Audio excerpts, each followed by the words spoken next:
Hey guys, it's Mike 2 from Orchard Trailers. I'm here with a 2019 Catalina 323BHDSCK. I'm going to take you on a walkthrough and show you how things should work, and hopefully that helps you when you get out there to camp. Over on this side, we're going to have your U-shaped dinette, and we're going to have your couch. There's a jackknife sofa. So when you're ready to use this as a table, or when you want to break it down to a bed, you're going to pull out your cushions here.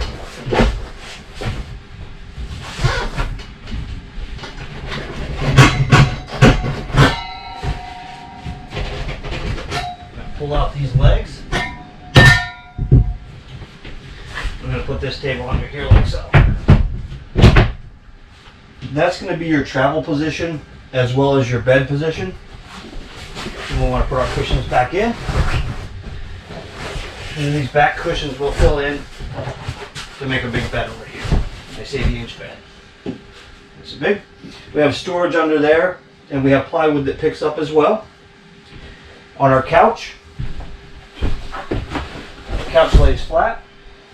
There's also some storage underneath here. And then we have a couple cup holders in the middle. You can leave that up or down during travel, it doesn't really matter. And our windows, there's a twist here, and they slide open. Up above we have a couple cabinets that lift up. And then we have two touch lights on this slide. On the front wall we have a couple cabinets up top. We've got a TV. That TV is hooked on two magnets, that's why it sounds so loud when it comes out like that. And then in the back we have our RCA cables. We have our cable in, and we have a little black button behind the cable that controls your TV antenna. So when that green light is on, your antenna is being boosted coming into the TV. When you turn it off, you're switching to whatever else you may have plugged in there. Of course, there's an outlet behind. Down below that's going to be your radio. We have a remote for your radio here. It's going to have all the features to your radio you can go through. It is an AM, FM, CD, DVD, and it is Bluetooth. You can run that through the TV speakers right through here.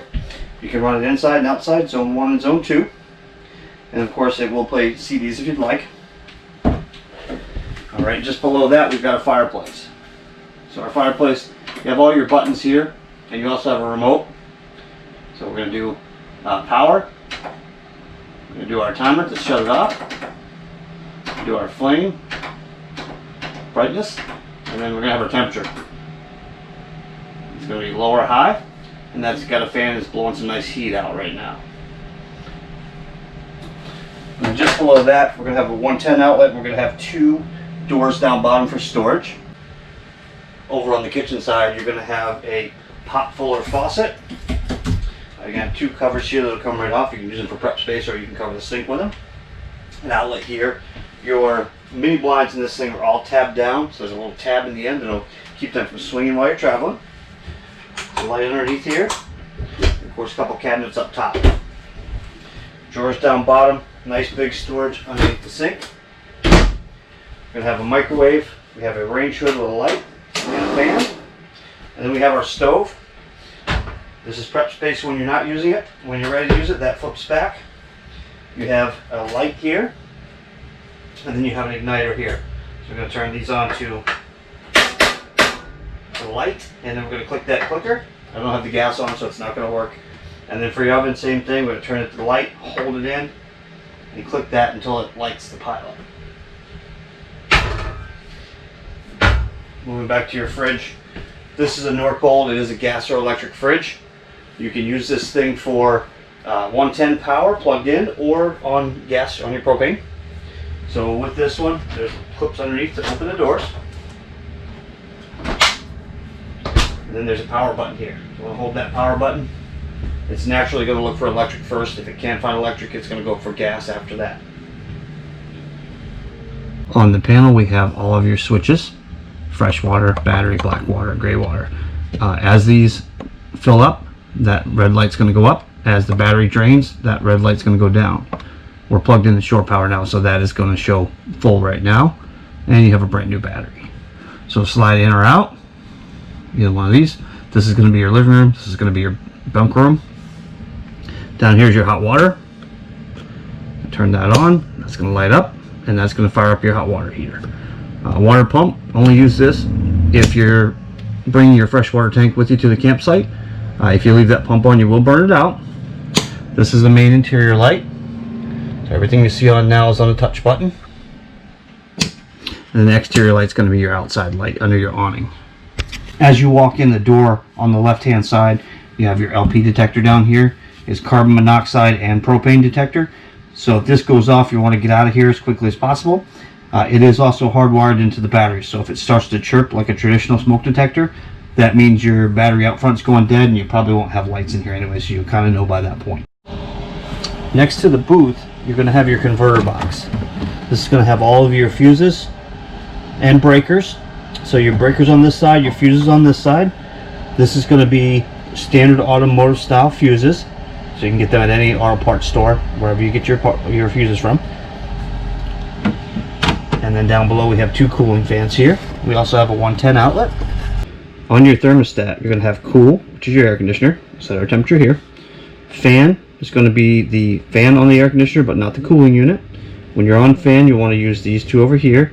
We have auto, low and high. That will shut off at your temperature. And we have on, low and high. That won't shut off until you shut it off. Off kills all your systems. And then heat, you have to have your propane open. That is your furnace. That runs on gas only.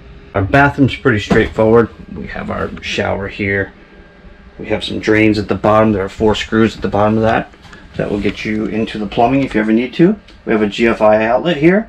That could be an issue at some point. If you ever have outlets that don't work, and they should work, check this guy first. Of course, we have our sink and shower and toilet. Back here in the bunk room, we have our cubes. These just fold out, so the pillow comes right off the top.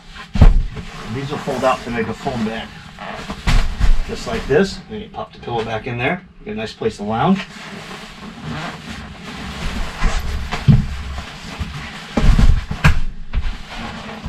Have an emergency exit window behind.